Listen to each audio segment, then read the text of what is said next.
Сәлем достар, сіздермен бірге Ахмет Нұрболатұлы.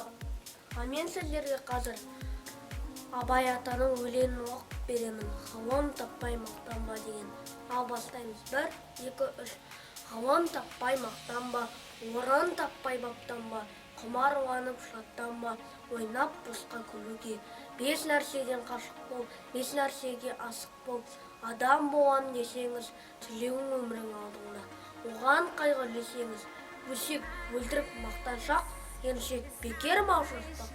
5 дұшпаным білсеңіз, талап еңбек керек ой, қанағат рақым ойлап қой, 5 асығыс көмсеңіз.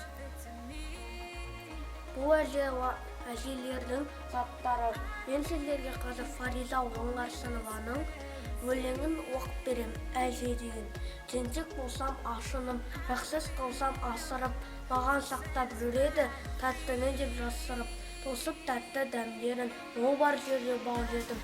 Мен ұйықтарда айтады, ертегісін әндерін. Біздің үйде осындай әжетайым бар менің.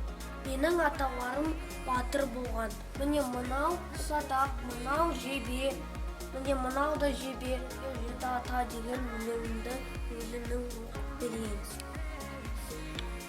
Мен Нұрболаттың ұлымын. Нұрболат кімнің ұлы? Нұрболат Қадырдың ұлы.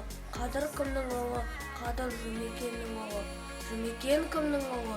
Жұмекен Әлменнің ұлы. Әлмен кімнің ұлы? Әлмен Құдайбергеннің ұлы. Құдайберген кімнің ұлы? Құдайберген Шуақтың ұлы. Шуақ кімнің ұлы? Шуақ Бәукеннің ұлы. Осымен достар, бүгін біздің видеомыз соңына жақындап келе жатыр.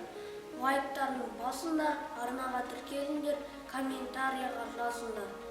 Подписаться деген қызыл кнопканы сұрғып жіберіңіздер. Кездескенше сау болыңдар.